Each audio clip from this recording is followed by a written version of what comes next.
নমস্কার বন্ধুরা, হর হর মহাদেব। আপনাদের সকলকে আমাদের এই ইউটিউব চ্যানেলে অনেক অনেক স্বাগত জানাই। বন্ধুরা সাবধান, আপনাদের নিজেদের বাড়িতেই ডেরা গেড়ে বসেছে এই তিনটি ভয়ঙ্কর নেতিবাচক শক্তি এবং আপনাদের এই বিষয়ে বিন্দুমাত্র ধারণাও নেই। আপনারা অজান্তেই এই শক্তিগুলোকে নিজেদের হাতে লালন পালন করছেন এবং আপনাদের পুরো হাসিখুশি পরিবারকে ধ্বংসের আগুনে ঠেলে দিচ্ছেন।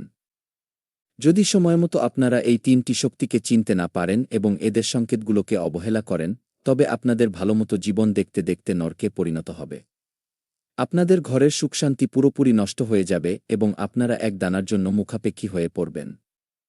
বন্ধুরা, আজকের এই ভিডিওটি আপনাদের চোখ খুলে দেওয়ার মতো, কারণ আজ আমরা আপনাদের সেই তিনটি অত্যন্ত বিপজ্জনক এবং গুপ্ত নেতিবাচক শক্তির কথা বলতে যাচ্ছি, যেগুলো আপনাদের ঘরের বিভিন্ন কোণায় লুকিয়ে বসে আছে এবং আপনাদের ভাগ্যকে, আপনাদের ধনসম্পদকে এবং আপনাদের আনন্দকে তুষের আগুনের মতো ভেতর থেকে কুড়ে কুড়ে খাচ্ছে। আপনারা প্রায়শই অনুভব করেছেন যে আপনারা দিনরাত পরিশ্রম করেন, ঘাম ঝরান, কিন্তু তারপরেও আপনাদের হাতে এক টাকাও টিকে থাকে না। সর্বদা ঋণের বোঝা বাড়তে থাকে এবং ব্যবসা বা চাকরিতে লাগাতার ক্ষতি হতে থাকে। আপনাদের বিরোধীরা এবং আপনাদের প্রতিবেশীরা কম পরিশ্রম করেও এগিয়ে যাচ্ছে, কিন্তু আপনাদের রাশির স্বামী মঙ্গল হওয়া সত্ত্বেও আপনাদের পরাক্রম এবং আপনাদের ভাগ্য আপনাদের সঙ্গ ছেড়ে দিয়েছে। আসলে এমন কেন হচ্ছে? এর সোজা এবং পরিষ্কার কারণ হল আপনাদের ঘরের ইতিবাচক শক্তি পুরোপুরি শেষ হয়ে গেছে এবং সেখানে এই তিনটি ভয়ানক শক্তির দখল হয়ে গেছে। যদি আপনারাও আপনাদের জীবন নিয়ে পেরেশান থাকেন এবং জানতে চান যে সেই শক্তিগুলো কোনগুলি, তবে এই ভিডিওটি এক সেকেন্ডও না ছেড়ে শেষ পর্যন্ত অবশ্যই দেখবেন, কারণ আজকের এই জ্ঞান আপনাদের পুরো জীবন বদলে দেবে।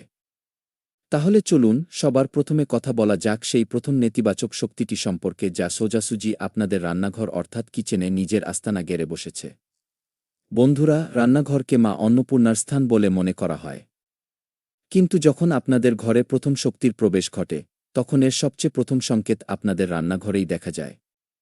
এর প্রথম সংকেত হল যে আপনাদের ঘরে তৈরি খাবার খুব জলদি নষ্ট হতে শুরু করবে, বা হঠাৎ করেই কোনো কারণ ছাড়াই খাবারের স্বাদ একদম বদলে যাবে। আপনারা যতই ভালো জিনিস কিনে আনুন না কেন, ঘরে বরকত পুরোপুরি গায়েব হয়ে যাবে এবং প্রতি মুহূর্তে রান্নাঘরে এক অদ্ভুত ভারী ও গুমোট শক্তি অনুভূত হবে। যখন এই শক্তি ঘরের উপর প্রভাব বিস্তার করে, তখন পরিবারের সদস্যদের পেট কখনো ঠিক থাকে না এবং মা অন্নপূর্ণার অসন্তুষ্টির কারণে ঘরে দারিদ্র্য থাবা বসাতে শুরু করে। এবার কথা বলা যাক দ্বিতীয় ভয়ঙ্কর নেতিবাচক শক্তিটি সম্পর্কে, যা আপনাদের শোয়ার ঘর অর্থাৎ বেডঘর এবং আপনাদের আরাম করার জায়গার উপর দখল নিয়ে নিয়েছে। এই শক্তির সরাসরি আক্রমণ আপনাদের মস্তিষ্ক এবং আপনাদের সম্পর্কের উপর হয়। এর সবচেয়ে বড় সংকেত হল, যেমনি আপনারা সন্ধ্যায় আপনাদের ঘরের ভেতরে পা রাখবেন, হঠাৎ আপনাদের মন মেজাজ কোনো কারণ ছাড়াই খারাপ হয়ে যাবে। আপনাদের মাথায় এক অদ্ভুত ভারীভাব ও যন্ত্রণা হতে শুরু করবে, যা ঘরের বাইরে গেলেই ঠিক হয়ে যায়। এই শক্তির প্রভাবে স্বামী স্ত্রীর মধ্যে কোনো কারণ ছাড়াই এত গুরুতর ঝগড়া শুরু হয়ে যায় যে কথা কোর্ট কাছারি এবং তালাক পর্যন্ত গড়ায়। ঘরের ছোট বাচ্চারা রাতে হঠাৎ ভয় পেয়ে জেগে ওঠে এবং তাদের ভয়ঙ্কর স্বপ্ন আসতে শুরু করে। যদি আপনাদের ঘরেও কোনো কারণ ছাড়াই অশান্তি হতে থাকে এবং রাতে শোয়ার সময় আপনাদের এমন মনে হয় যে কেউ আপনাদের ক্রমাগত লক্ষ্য করছে বা ঘরে অন্য কেউ উপস্থিত আছে, তবে বুঝে নিন যে এই দ্বিতীয় শক্তি আপনাদের বেডঘরে পুরোপুরি ডেরা গেড়ে বসেছে। এরপর আসে তৃতীয় এবং সবচেয়ে ধ্বংসাত্মক নেতিবাচক শক্তিটি, যা আপনাদের ঘরের প্রধান ফটক অর্থাৎ মেইন গেট এবং ব্রহ্মস্থানের আশপাশে ঘুরে বেড়ায়। এই শক্তি আপনাদের ঘরে আসার ধনের সমস্ত রাস্তাকে পুরোপুরি ব্লক করে দেয়। এর সংকেত হল আপনাদের ঘরের প্রধান ফটকের আশপাশে হঠাৎ করে কালো পোকামাকড় বা বাদুড়ের মতো জিনিস বারবার আসতে শুরু করে। ঘরের দেওয়ালে কোনো স্যাঁতসেঁতে ভাব ছাড়াই হঠাৎ ফাটল ধরতে শুরু করে এবং ঘরের কোনো না কোনো দামি ইলেকট্রনিক জিনিস বা কলের জল হঠাৎ বারবার খারাপ হতে শুরু করে। এই শক্তি যখন পুরোপুরি প্রভাবশালী হয়ে ওঠে, তখন ঘরে অকাল মৃত্যু ও গুরুতর রোগভোগের যোগ তৈরি হতে শুরু করে। হাসপাতালের চক্কর কাটতে কাটতে আপনাদের সমস্ত জমানো ধন জলের মতো বয়ে যায় এবং আপনারা পুরোপুরি অসহায় হয়ে পড়েন। বন্ধুরা, যদি আপনাদের ঘরেও এই 2 বা 3টি সংকেত লাগাতার পাওয়া যায়, তবে বিন্দুমাত্র অবহেলা করবেন না। আজ থেকেই আপনাদের ঘরে সন্ধ্যার সময় কর্পূর ও লবঙ্গ পুড়িয়ে পুরো ঘরে তার ধোঁয়া দেখান এবং প্রধান ফটকে নুন জলের পচা লাগান, যাতে এই শক্তিগুলো আপনাদের ঘর ছেড়ে চিরকালের মতো পালিয়ে যায় এবং আপনাদের জীবনে পুনরায় মা লক্ষ্মীর কৃপা ও সুখসমৃদ্ধির বাস হতে পারে। বন্ধুরা, যদি আপনারা এই শক্তিগুলোর জাল থেকে চিরকালের জন্য মুক্ত হতে চান এবং আপনাদের ঘরে সুখসমৃদ্ধি ফিরিয়ে আনতে চান, তবে আপনাদের অবিলম্বে কিছু বিশেষ পরিবর্তন করতে হবে। বন্ধুদের রাশিচক্রের স্বামী মঙ্গল, যা শক্তি এবং সাহসের প্রতীক। যখন ঘরে নেতিবাচকতা বৃদ্ধি পায়, তখন মঙ্গলের শুভ প্রভাব পুরোপুরি সমাপ্ত হয়ে যায় এবং ব্যক্তি পুরোপুরি হতাশ হয়ে পড়ে। তাই এই শক্তিগুলোকে ঘর থেকে বাইরে তাড়িয়ে দেওয়ার জন্য আপনাদের আগামী ৩ দিনের মধ্যে কিছু অত্যন্ত অব্যর্থ ও গুপ্ত উপায় করতে হবে। সবার প্রথম কাজ আপনাদের এটি করতে হবে যে মঙ্গলবার বা শনিবারের দিন সূর্যাস্তের ঠিক পরেই আপনাদের পুরো ঘরে গুগল ও লোবানের ধুনো দিন। এই ধুনোর গন্ধে ঘরের কোনায় লুকিয়ে থাকা সব ধরনের অশুভ শক্তি ছটফট করে বাইরে পালিয়ে যেতে বাধ্য হয়। এর সঙ্গে সঙ্গেই আপনাদের ঘরের ঈশান কোণ অর্থাৎ উত্তর পূর্ব কোণে একটি তামার পাত্রে পরিষ্কার জল ভরে রাখুন এবং তাতে ১ চিমটি হলুদ ফেলে দিন। এই জল ঘরের নেতিবাচক তরঙ্গগুলোকে নিজের মধ্যে শুষে নেয় এবং ইতিবাচক শক্তির সঞ্চার করে। এই জল প্রতি ২৪ ঘণ্টা পর কোনো গাছে ঢেলে দিন এবং আবার নতুন জল ভরে দিন। দ্বিতীয় গুরুত্বপূর্ণ বিষয়ের দিকে খেয়াল রাখবেন যে বন্ধুদের ভুল করেও নিজেদের ঘরের দক্ষিণ-পশ্চিম কোণে ময়লা বা ভারী আবর্জনা জমতে দেওয়া যাবে না, কারণ এটিকে রাহু ও কেতুর দিক বলে মনে করা হয় এবং এখান থেকেই নেতিবাচক শক্তি আপনাদের বেডঘর এবং মস্তিষ্কের উপর নিয়ন্ত্রণ কায়েম করে। সন্ধ্যার সময় যখন দিন ও রাত মিলিত হয়, সেই সময় ঘরের প্রধান ফটকে সর্ষের তেলের একটি প্রদীপ জ্বালান এবং তাতে ২টি গোটা লবঙ্গ ফেলে দিন। এই প্রদীপ আপনাদের ঘরের চারিপাশে এমন এক সুরক্ষা কবচ তৈরি করে দেবে যা ভেদ করা যেকোনো অশুভ শক্তির সাধ্যের বাইরে হবে। পরিবারের সদস্যদের মধ্যে যে অকারণে মানসিক চাপ ও ঝগড়াঝাটি হচ্ছে, সেগুলোকে শান্ত করার জন্য শনিবারের দিন সকালের দিকে সামান্য কালো তিল নিয়ে আপনাদের পুরো পরিবারের মাথা থেকে ৭ বার ঘুরিয়ে নিন এবং তা বাড়ি থেকে দূরে নিয়ে গিয়ে কোনো বহমান জলে ভাসিয়ে দিন বা কোনো নিরিবিল জায়গায় মাটিতে পুঁতে দিন। এমনটা করলে পরিবারের উপর আসা যেকোনো বড় বিপদ এবং অকাল মৃত্যুর যোগ তৎক্ষণাৎ কেটে যায়। বন্ধুরা, আপনাদের কুষ্টিতে মঙ্গলকে শক্তিশালী করার জন্য এবং এই শক্তিগুলোর সম্পূর্ণ বিনাশ করার জন্য প্রতি মঙ্গলবার হনুমান চালিসা বা বজরং বাণের পাঠ আবশ্যিকভাবে শুরু করে দিন। আপনারা দেখতে পাবেন যেমনি আপনারা এই ছোট ছোট পরিবর্তনগুলো আপনাদের জীবনে প্রয়োগ করবেন, আপনাদের ঘরের ভারী ভাব পুরোপুরি গায়েব হয়ে যাবে। রাতে আসা ভয়ঙ্কর স্বপ্ন বন্ধ হয়ে যাবে।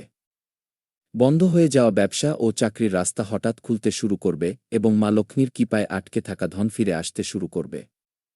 যদি আপনাদের মনে এই বিষয় নিয়ে কোনো শঙ্কা বা প্রশ্ন থাকে, তবে আপনারা আমাদের নিচে কমেন্ট বক্সে জিজ্ঞাসা করতে পারেন। আমরা আপনাদের প্রতিটি সংকটের সমাধান করার সম্পূর্ণ চেষ্টা করব।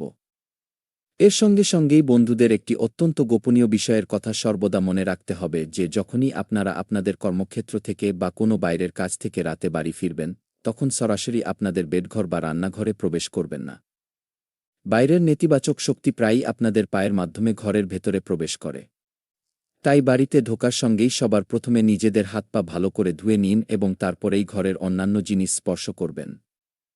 বন্ধুরা স্বভাবগতভাবে খুব সংবেদনশীল এবং শক্তিমান হন, যার সুযোগ প্রায়ই এই অদৃশ্য শক্তিগুলো নিয়ে থাকে এবং আপনাদের মানসিক শান্তি ভঙ্গ করে আপনাদের ভুল সিদ্ধান্ত নিতে বাধ্য করে।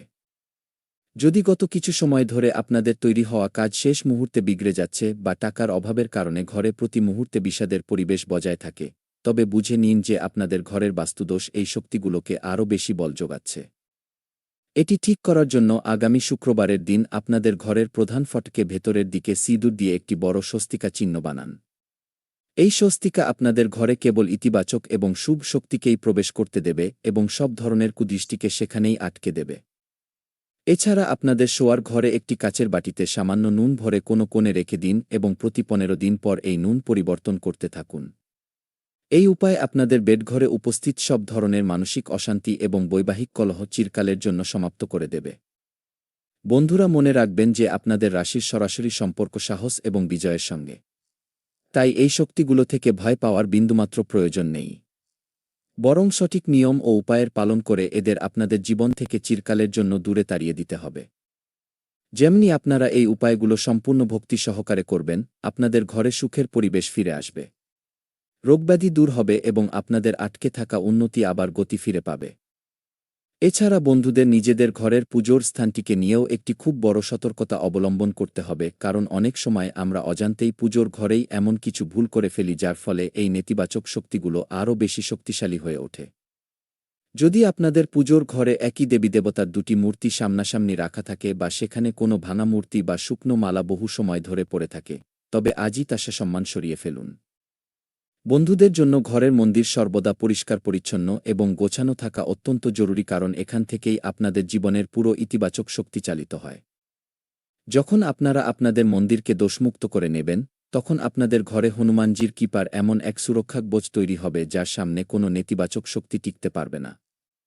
এর পাশাপাশি একটি বিষয়ের বিশেষ খেয়াল রাখবেন যে কখনোই রাতের সময় রান্নাঘরে নোংরা বা ঝুঁটো বাসন ফেলে রেখে ঘুমোবেন না। সারা রাত সিঙ্কে পড়ে থাকা ঝুঁটো বাসন এই অদৃশ্য শক্তিগুলোকে সবচেয়ে বেশি আকৃষ্ট করে, যার ফলে ঘরে হঠাৎ আর্থিক সংকট ঘনীভূত হতে শুরু করে এবং ঋণের পরিস্থিতি তৈরি হয়। যদি আপনারা রাতেই রান্নাঘর পরিষ্কার করে ঘুমান, তবে মা লক্ষ্মী এবং মা অন্নপূর্ণার কৃপা আপনাদের ঘরে সর্বদা বজায় থাকবে এবং কখনোই অন্নধনের অভাব হবে না। বন্ধুরা, আপনাদের জীবনে আসা সংকটগুলোকে দূর করতে এবং ভাগ্যকে পুরোপুরি উজ্জ্বল করতে এই ছোট ছোট নিয়মগুলো অত্যন্ত চমৎকারী প্রমাণিত হবে। আগামী কিছুদিনের মধ্যেই আপনারা নিজে অনুভব করবেন যে কাজগুলো মাসের পর মাস আটকে ছিল তা হঠাৎ হতে শুরু করেছে। পরিবারের সদস্যদের স্বাস্থ্য ঠিক হতে শুরু করেছে এবং ঘরে এক অদ্ভুত